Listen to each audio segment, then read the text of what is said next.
कल हम लोगों ने जो क्वेश्चंस करे थे कुछ मैक्सिमम हाइट वगैरह के ऊपर करे थे, तो देखो जरा आज मैक्सिमम हाइट हम देखते हैं। मैक्सिमम हाइट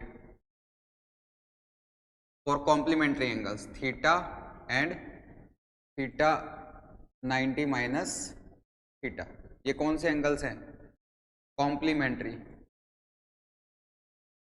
कॉम्प्लीमेंट्री एंगल्स के लिए, ठीक है।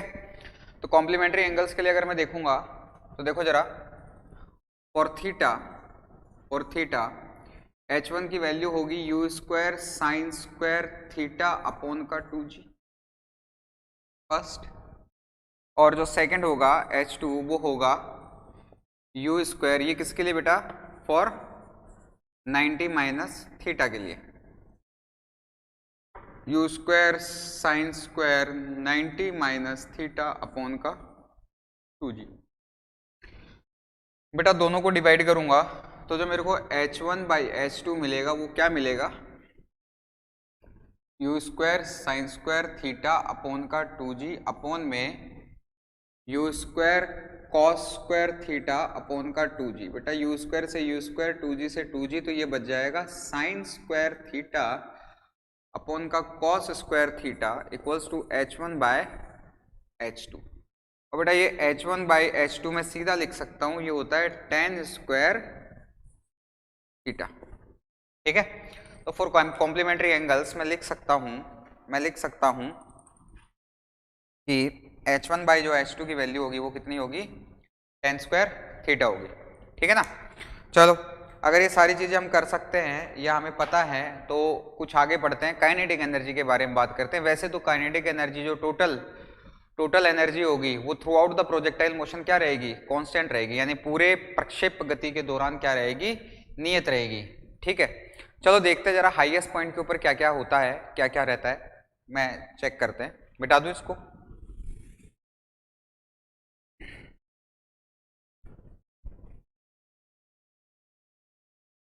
यहाँ देखो जरा इस चीज को,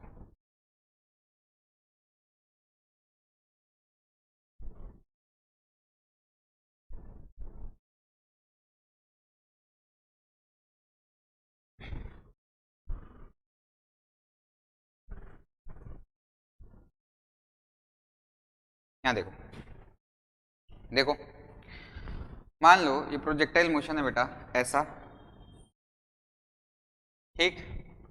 हाईएस्ट पॉइंट के ऊपर मैं देखता हूं हॉरिजॉन्टल वेलोसिटी कितनी होती है? यू कॉस थीटा, तो यू वाई तो जीरो जाएगा। तो हाईएस्ट पॉइंट के ऊपर अगर मैं काइनेटिक एनर्जी में देखूंगा तो जो काइनेटिक एनर्जी होगी वो कौन से वाले पार्ट की वजह से होगी? इस वाले की वजह से ही होगी, यूएक्स की वजह से होगी। तो काइनेटिक एनर्जी बोलूंगा एट हाईएस्ट पॉइंट वो क्या होगी? Half of m u cos theta का स्क्वायर के ई एच कह सकता हूं। अगर बेटा मैं ये चीजें ऐसे कह सकता हूं तो देखो मैं क्या कर सकता हूं कि k e h equals to half of m u square cos square theta. बेटा मुझे यहां से क्या चीज नजर आ रही है कि जो के ई एच है ये होगी 1/2 एम यू स्क्वायर, इस पूरे को मैं क्या लिख सकता हूं? Cos square theta. क्या ये मेरी काइनेटिक एनर्जी इनिशियल होगी हाफ एम यू स्क्वायर? तो इसको क्या ऐसे भी लिखा जा सकता है कि सर के ई एच इक्वल्स टू के इंटू कॉस स्क्वायर थीटा, यानी के e H cos square theta के डायरेक्टली प्रोपोर्शनल होगी। ये बात आई समझ में? अगर ये बात मेरे समझ में आ गई है तो कभी मेरे से ये सवाल पूछा जाए कि सर पोटेंशियल एनर्जी क्या होगी, यहाँ पे पोटेंशियल एनर्जी क्या होगी, तो मैं बोलूंगा बेटा पोटेंशियल होगी एम जी एच। बेटा एच क्या है? H equals to u square sine square theta upon का 2g है। तो यहां पर जब मैं ये वैल्यू रखूंगा तो मैं क्या लिखूंगा? M g into u square sine square theta upon का 2g। बेटा जी से जी कैंसिल हो जाएगा और ये क्या बच जाएगा? 1/2 m u square sine square theta. तो जो मेरी पोटेंशियल एनर्जी होगी वो क्या होगी? वो ये होगी, कहां पर? हाईएस्ट पॉइंट के ऊपर।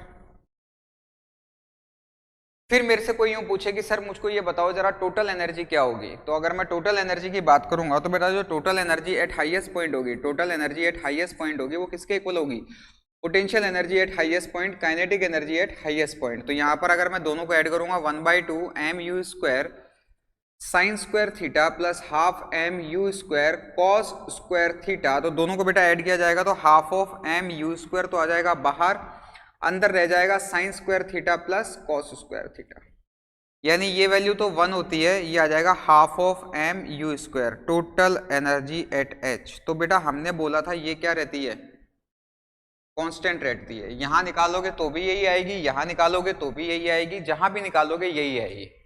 एक सवाल करें, एक सवाल करते हैं, ठीक है, देखो एक सवाल करते हैं, मिटा दूं सारे को, मिटा दूं तो मिटा देते, देखते हैं, लो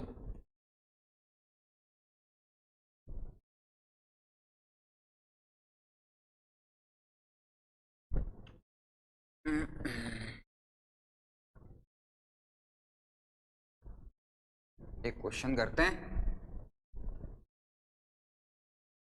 देखो एक क्वेश्चन करते हैं। क्वेश्चन में यूं बोला गया है बेटा कि एक पत्थर को सीधा h हाइट तक सीधा फेंका है, u वेलोसिटी से फेंका है, ये मैक्सिमम हाइट तक गया, ये मैक्सिमम हाइट तक गया। दूसरे पत्थर को 60 डिग्री से फेंका u से ही, और ये मैक्सिमम हाइट तक गया। तो दोनों की पोटेंशियल एनर्जीज का रेशियो क्या होगा, PeH1 अपॉन PeH2 का रेशियो क्या होगा। H1 H2 क्या है, मैक्सिमम हाइट पर पोटेंशियल एनर्जीज का रेशियो क्या होगा। तो मैक्सिमम हाइट पे जो पोटेंशियल एनर्जीज का रेशियो होगा बेटा वो क्या होगा। सर इस वाले केस में तो ये सीधा सीधा जा रहा है, तो मैक्सिमम हाइट कितनी हो जाएगी, मैक्सिमम हाइट पे पोटेंशियल एनर्जी कितनी हो जाएगी, हाफ mu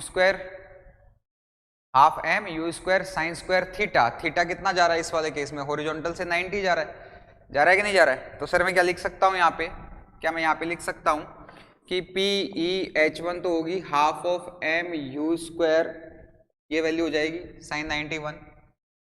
सर इस वाले केस के अंदर PeH2 के अंदर मैं बोलूंगा 1/2 mu square sine square theta. अब बेटा इसमें देखो जो ध्यान देने वाली बात यह है कि जो थीटा था अपना ये था, लेकिन इसमें एंगल ये दे रखा है, तो ये थीटा कितना आएगा 90 माइनस 60 इक्वल्स टू 30 डिग्री। तो बच्चे गलती क्या करते हैं, सीधा 60 डिग्री यहां पर पुट कर देते हैं, जबकि देखते नहीं कि एंगल मेरे को कहां से दिया हुआ है, ठीक है। तो सेकंड वाले केस में बोलूंगा half of mu square sine square 30 degree. 30 degree का मतलब कितना हुआ बेटा 1/2 आएगा, 1/2 का स्क्वायर आएगा कितना आएगा 1/4। तो बेटा यहां से मैं बोलूंगा PeH2 की वैल्यू जो आएगी 1/2 mu स्क्वायर इंटू 1/2 पूरे का स्क्वायर, यानी कि 1/2 mu स्क्वायर इंटू 1/4। ये मेरी सेकंड इक्वेशन है, ये मेरी फर्स्ट इक्वेशन है। अगर मेरे को रेशियो पूछा है तो जैसे ही मैं वैल्यूज यहां पर पुट करूंगा तो देखो मुझे क्या मिलेगा, half of mu square upon 1/2 mu square into का 1/4। बेटा ये पूरा पूरा कैंसिल हो जाएगा और 4:1 आ जाएगा, 4:1 मेरा आंसर आ जाएगा। आया समझ में। अब जब ये मुझे सारी चीजें समझ में आ गई हैं तो मैं थोड़ा सा आगे और बढ़ता हूं, मैं बढ़ता हूं हॉरिजॉन्टल प्रोजेक्टाइल मोशन की तरफ। मिटा दूं इस सारे को, ठीक है। तो ये हमने अब तक जो पढ़ा था ये प्रोजेक्टाइल मोशन सिंपल सारी चीजें पढ़ ली हमने, इसका इक्वेशन ऑफ ट्रेजेक्टरी भी निकाल ली हमने, कुछ क्वेश्चंस भी किए उसके ऊपर हमने, फिर डिस्प्लेसमेंट भी निकाला, वेलोसिटी भी निकाली, टाइम ऑफ फ्लाइट भी निकाला, रेंज भी निकाला, और रेंज के बाद हाइट भी निकाली, और बीच बीच में इन सब के ऊपर क्वेश्चंस भी करते चले गए। अब हमने काइनेटिक एनर्जी भी इसकी पढ़ ली है। नेक्स्ट हेडिंग डालो, हॉरिजॉन्टल प्रोजेक्टाइल मोशन, क्षैतिज प्रक्षेप गति, ठीक है। तो देखो जरा हॉरिजॉन्टल प्रोजेक्टाइल मोशन के अंदर क्या बोलते हैं कि साहब ये किसी हाइट h से मैंने एक भाटे को फेंका नीचे, एक पत्थर को मैंने नीचे की तरफ फेंका, ये कुछ u वेलोसिटी से यहाँ गया, ये कुछ u वेलोसिटी से गया, ठीक। तो मैं क्या बोलूँगा कि सर इसकी जो uy है, ये uy जो है वो तो हो गई 0, uy तो हो गई 0 हो गई, 0 हो गई। तो आओ जरा धीरे धीरे सारी चीज़ें कैलकुलेट करते हैं। अगर बेटा uy 0 है तो इसकी इक्वेशन ऑफ ट्रेजेक्ट्री तो निकाली जा सकती है, बिल्कुल निकाली जा सकती है सर। x डायरेक्शन में अगर ये चलेगा, x डायरेक्शन में अगर ये चलेगा तो x डायरेक्शन में t टाइम में कितना डिस्टेंस ट्रेवल करेगा, u into T, first equation. तो बेटा यहाँ से t की वैल्यू जो आएगी जैसे हमने पहले किया था वो कितनी आ जाएगी, x बाई यू, इसको बोल देते हैं फर्स्ट इक्वेशन। अब कोई मुझे ये बोले कि सर ये y डायरेक्शन में कितना चलेगा, तो बेटा मैं y डायरेक्शन की बात करूंगा तो देखो जरा y डायरेक्शन के अंदर ये कितना चलेगा। y डायरेक्शन के अंदर हम क्या बोलेंगे, h equals to u by t minus half of g t square, नीचे की तरफ आ रहा है तो माइनस h। अब बेटा ये u बाई टी तो कितना हो गया 0, u बाई टी तो कितना हो गया 0, और यहां से अगर मैं देखूंगा तो मैं क्या बोलूंगा, h की जगह पे y रख देता हूं, माइनस माइनस कट जाएगा, half of g t square, half of g t square. तो यहां से मुझे क्या पता चला कि सर t की वैल्यू यहां से यहां पुट कर देंगे तो ये आएगा half of g x square upon का u square, x square upon u square. तो ये भी क्या है, ये हॉरिजॉन्टल प्रोजेक्टाइल की इक्वेशन ऑफ ट्रेजेक्ट्री है बेटा, इक्वेशन ऑफ ट्रेजेक्ट्री हो गई। किसकी हो गई, हॉरिजॉन्टल प्रोजेक्टाइल मोशन की। बात आई समझ में। एक क्वेश्चन करें इसके ऊपर, एक क्वेश्चन करें फिर आगे बढ़ते हैं। अब ये सब सिंपल है क्योंकि पूरा तो हम पढ़ ही चुके हैं, ये तो आधे वाला केस है। तो देखो छोटे छोटे क्वेश्चन जो स्टैंडर्ड क्वेश्चन हैं वो करते भी चलते हैं साथ के साथ। देखो जरा एक क्वेश्चन है, स्टैंडर्ड क्वेश्चन है, पूछा जाता है, कई बार पूछा जाता है इस चीज के ऊपर कि सर ये सीढ़ियां हैं, ये सीढ़ियां हैं ये, और एक सीढ़ी की हाइट जो है वो b है और इस एक सीढ़ी की जो विड्थ है वो a है, ठीक है। अब जब ये है तो यहां पर सर एक फुटबॉल है, मैं बनाने की कोशिश करता हूं। ये कोई फुटबॉल है, ऐसे फुटबॉल, इसको किक किया जाता है,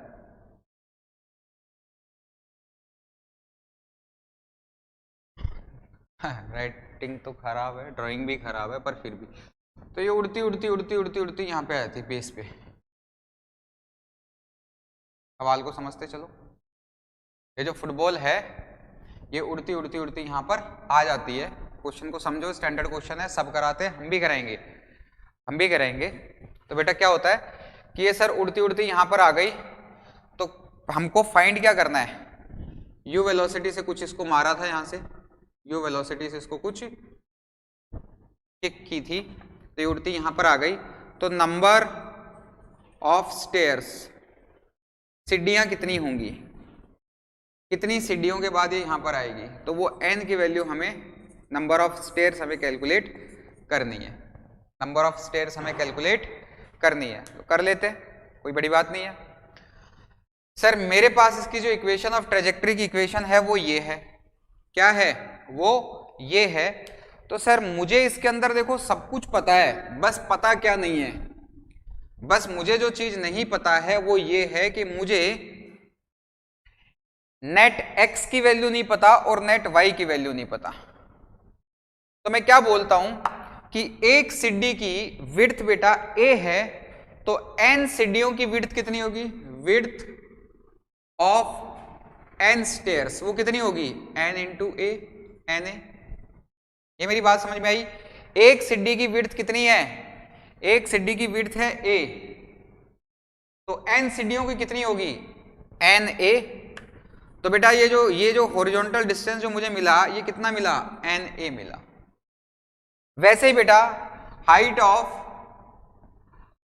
ऑफ वन सीढ़ी कितनी है, b, तो n सीढ़ियों की हाइट कितनी होगी, n स्टेयर्स की हाइट कितनी होगी, मैं बोलूंगा n इंटू बी। तो ये वाली जो हाइट मिली मेरे को कितनी मिली, ये मिली nb। अब मेरा काम हो गया, इस इक्वेशन ऑफ ट्रेजेक्ट्री में मेरे को वैल्यू रखनी है n b equals to 1/2 g n a का square upon u square. Sir मैं इसको सॉल्व कर लूंगा, अब मैं इसको सॉल्व कर लूंगा, कैसे करेगा, मैं बोलूंगा sir n b equals to half of u square g n square a square, एक एन से एक आंसर कट गया, बाकी सारी चीजें यहां पर आ गई, तो मैं क्या बोलूंगा 2u square b upon g a square equals to का एन। ये स्टैंडर्ड रिजल्ट है बेटा नंबर ऑफ सीडीज का, ठीक है। इसके अंदर एक दूसरा क्वेश्चन कुछ ऐसे भी बन सकता है, इसके अंदर ये कह सकता है कि साहब 3 सीढ़ियां थी, टोटल नंबर ऑफ सीढ़ी कितनी है 3 है, तो u की वैल्यू कैलकुलेट करके बताओ, तो बिल्कुल की जा सकती है u की वैल्यू कैलकुलेट, n की वैल्यू कितनी दे दी जाए 3 दे दी जाए। आया समझ में, चीजें आई समझ में? अगर सारी चीजें समझ में आ गई हैं तो देखो जरा, मिटा दूं, मिटा देते हैं। Next heading displacement and velocity, displacement and velocity.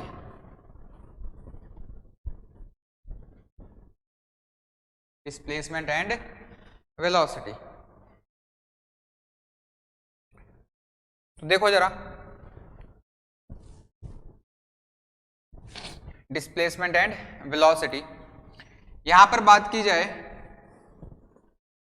कि भाई ये ऐसे आ रहा है, किसी भी पॉइंट के ऊपर बात करूंगा, ये तो u से ऐसे चला गया, इस p पॉइंट के ऊपर x, y मेरे को मिल जाए, मेरा काम हो जाएगा। ये मेरा r हो गया, ये मेरा r हो गया, और ये डिस्टेंस कितना हो गया, ये y हो गया, और ये x हो गया, तो x, y मिल जाएगा, तो मेरे को क्लियर समझ में आ जाएगा कि हाँ भाई ये चीजें हैं। हॉरिजॉन्टल वेलोसिटी तो साहब मेरे को पता ही है कितनी है, u है, तो x की वैल्यू तो मेरे को क्या पता चल रही है, x equals to u into t, चल रही कि नहीं चल रही? सर y की वैल्यू कितनी आ जाएगी, y की वैल्यू आएगी half of g t square, क्योंकि u y तो कितना है, u y तो 0 है, तो y को वैल्यू लिखना चाहिए था u y t माइनस का half of g t square, ऐसे लिखना चाहिए था। समझ पा रहे हो मेरी बात को? तो यहां से अगर मैं r वेक्टर को लिखूंगा तो जो मेरा r वेक्टर आएगा बेटा वो कितना आएगा, r वेक्टर अगर आएगा तो कितना बोलूंगा ut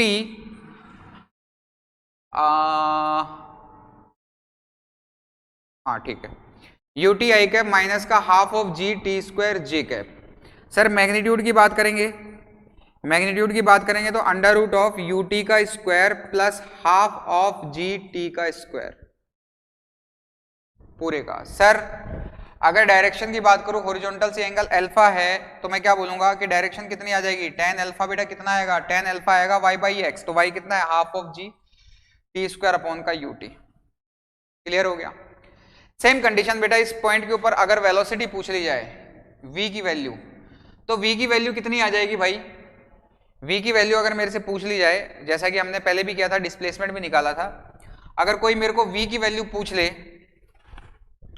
तो v की वैल्यू के लिए भी कोई घबराना थोड़ी है, v की वैल्यू के लिए क्या बोलेंगे कि साहब ux तो कितना है, u है, और सिंपली अगर मेरे से कोई vy पूछेगा तो vy में क्या बोलूंगा कि uy माइनस का gt, और बेटा ये तो खत्म हो गया 0, तो क्या बोला जाएगा बेटा कि सर जो vy की वैल्यू है वो है माइनस का gt, तो अगर मेरे को कोई v नेट पूछा जाएगा तो मैं क्या बोलूंगा ui कैप माइनस का gt j cap. Similarly v vector अगर मैं बोलूंगा तो v वेक्टर यहां से देखा जाएगा, मैग्नीट्यूड इसका देखा जाएगा तो under root of u square plus g t का होल स्क्वायर। सर अगर ये वेलोसिटी यहां पर आकर के कुछ एंगल थीटा बनाती है तो इस थीटा का वैल्यू कितना होगा, tan theta equals to v y upon का वी एक्स, और ये आ जाएगा बेटा जी टी अपॉन यू। ठीक है, तो अभी तक हमने क्या कैलकुलेट किया, इक्वेशन ऑफ ट्रेजेक्टरी पढ़ ली, डिस्प्लेसमेंट पढ़ लिया, वेलोसिटी पढ़ ली। अब हम आते हैं किसके ऊपर, रेंज के ऊपर। अब हम आते हैं किसके ऊपर, रेंज से पहले हम पढ़ेंगे टाइम ऑफ फ्लाइट, कि टाइम ऑफ फ्लाइट कितना लग रहा है इसको यहां से यहां तक आने में, इसको यहां से यहां तक आने में कितना टाइम लग रहा है। तो देखो जरा टाइम ऑफ फ्लाइट की बात करता हूं बेटा। टाइम ऑफ फ्लाइट की एक बात बताओ, वी वाई या सिंपली मैं बोलूं एच, अभी क्या बोला मैंने कि h की वैल्यू जो है वो कितनी है, half of g t square है। क्या ये t ही मेरा टोटल टाइम ऑफ फ्लाइट है, क्योंकि यू वाई तो कितना है, यू वाई तो 0 है। यू वाई तो 0 है, तो यहां से मैं क्या बोल सकता हूं, h equals to 2h by g equals to का टी स्क्वायर, और बेटा t का वैल्यू कितना है, under root of 2h by g, कि सर इतना टाइम ऑफ फ्लाइट इसको लगेगा नीचे आने में, इतना टाइम ऑफ फ्लाइट इसको लगेगा नीचे आने में। चलो रेंज की बात करते हैं, चलो रेंज की बात करते हैं, बेटा इसको मिटा दूं। अगर मैं रेंज की बात करता हूं तो देखो जरा रेंज भी देख लेते हैं, रेंज भी देख लेते हैं बेटा। रेंज, अगर मैं रेंज की बात करता हूं तो देखो रेंज भी देख लेते हैं। रेंज कितना होता है, यू एक्स इंटू टी होता है बेटा, यू एक्स की वैल्यू यू है और टी कितना है 2h बाय जी। ये मेरा रेंज हो गया, ये मेरी रेंज हो गई। बात आई समझ में, बात आई बेटा समझ में। तो अब हमने क्या क्या पढ़ लिया, क्या क्या पढ़ लिया, हमने पढ़ा सर सबसे पहले इक्वेशन ऑफ ट्रेजेक्ट्री पढ़ी, उसके बाद में सर जो चीज हमने पढ़ी थी वो पढ़ी थी डिस्प्लेसमेंट, फिर हमने वेलोसिटी देख ली, अब हमने रेंज भी देख ली, और रेंज से पहले हमने टाइम ऑफ फ्लाइट भी पढ़ लिया। ठीक है, इसीलिए मैंने कहा था कि ये वाला पार्ट ज्यादा आसान है, उस वाले पार्ट के अंदर ज्यादा डिटेल में, क्योंकि ये एक्चुअल में पार्ट है क्या बेटा, ये एक्चुअल में पार्ट है क्या। हमने ये प्रोजेक्टाइल पूरा जब पढ़ लिया तो इस प्रोजेक्टाइल के आधे हिस्से की तो स्टडी कर रहे हैं हम, यहाँ वाले की जब पूरा हम डिटेल में पढ़ चुके तो इसके आधे हिस्से की स्टडी कर रहे हैं। तो ये जो सिंपल चीजें थी जो बाकी हमने करा दी। अब देखो जरा एक चीज और देखो, एक चीज और देखो, एक क्वेश्चन कर लेते हैं, एक क्वेश्चन कर लेते हैं। देखो यूं बोला जाता है कि भाई एक पार्टिकल को मैंने यहां से ड्रॉप किया तो ये v वेलोसिटी से टकराया, h इसकी हाइट है। ऐसे ही दूसरे पार्टिकल को मैंने यहां से फेंका u वेलोसिटी से, ये h हाइट है। यहां के बजाय मैं यूं कह दूं कि इसको मैंने किसी हाइट से फेंका, मैंने इसको किसी हाइट से फेंका, ये हाइट मेरी कितनी है h है, इनिशियल वेलोसिटी u है, तो यहाँ पर वेलोसिटी v2 है, ये v1 है, तो v1 बाई v2 की वैल्यू क्या होगी, v1 बाई v2 की रेशियो क्या होगा, ये मेरा क्वेश्चन है। एक पार्टिकल को मैंने ऊपर से h हाइट से ऐसे छोड़ा और दूसरे पार्टिकल को उसी h हाइट से u वेलोसिटी से फेंका है, तो दोनों की वेलोसिटीज का रेशियो क्या होगा। तो देखो जरा क्या होगा, देखते हैं, देखो जरा क्या होगा। मुझे क्या पता है कि सर फर्स्ट वाले केस में देखता हूं, फर्स्ट वाले केस में मैं क्या बोलूंगा कि सर अगर मैंने इसको छोड़ा है नीचे ऐसे ड्रॉप किया है ना, तो ड्रॉप किया है या फिर मैं यूं कहूं फेंका, यू वेलोसिटी से फेंका, तो इसको भी फेंक ही देते हैं, इसको भी फेंक ही देते हैं नीचे की तरफ। तो लो u से u इक्वल टू 0 से छोड़ करके ना इसको नीचे फेंक देते हैं, फेंक देते हैं, यूं कर लेते हैं, u से इसको फेंका है। तो बेटा इसके अंदर वाले केस में भी क्या आएगा कि सर v1 की वैल्यू क्या करते हैं, u square minus plus 2gh, minus plus 2gh हो जाएगा ये, ठीक है, 2gh हो जाएगा। फॉर्मूला क्या लगता है, v स्क्वायर इक्वल्स टू का u स्क्वायर प्लस का 2gh, ये माइनस तो प्लस हो जाएगा। ठीक है सर, ये मेरे को समझ में आ गया, ये मेरा आया v1।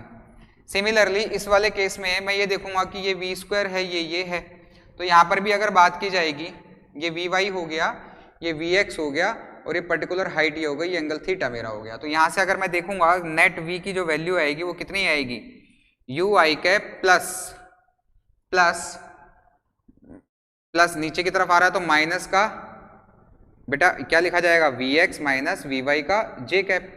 तो अगर मैं इसको लिखूंगा तो v वेक्टर जो आएगा वो कितना आएगा, you I cap minus minus vy की वैल्यू निकालूंगा तो vy कितना आएगा, vy का स्क्वायर इक्वल्स टू uy का स्क्वायर प्लस का 2gh। अब बेटा uy की वैल्यू तो क्या है, 0 है, uy की वैल्यू तो क्या है 0 है, तो vy की वैल्यू जो आएगी वो कितनी आएगी, vy स्क्वायर इक्वल्स टू कितना आएगा 2gh, और vy का अकेले का वैल्यू कितना आएगा अंडर रूट 2gh। तो यहाँ पर vy कैसे लिखूंगा, अंडर रूट 2gh आई जे कैप।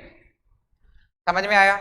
मुझे तो इसके मैग्नीट्यूड्स का रेशियो पूछा है, तो इसका मैग्नीट्यूड अगर मैं देखूंगा तो इसका मैग्नीट्यूड कितना आएगा, under root u square plus under root 2gh पूरे का स्क्वायर, अंडर रूट 2gh पूरे का स्क्वायर, ये v2 का मैग्नीट्यूड आया। और बेटा v2 का मैग्नीट्यूड आएगा स्क्वायर में अगर मैं लूं तो you square plus 2gh H, ये रूट से रूट कट जाएगा।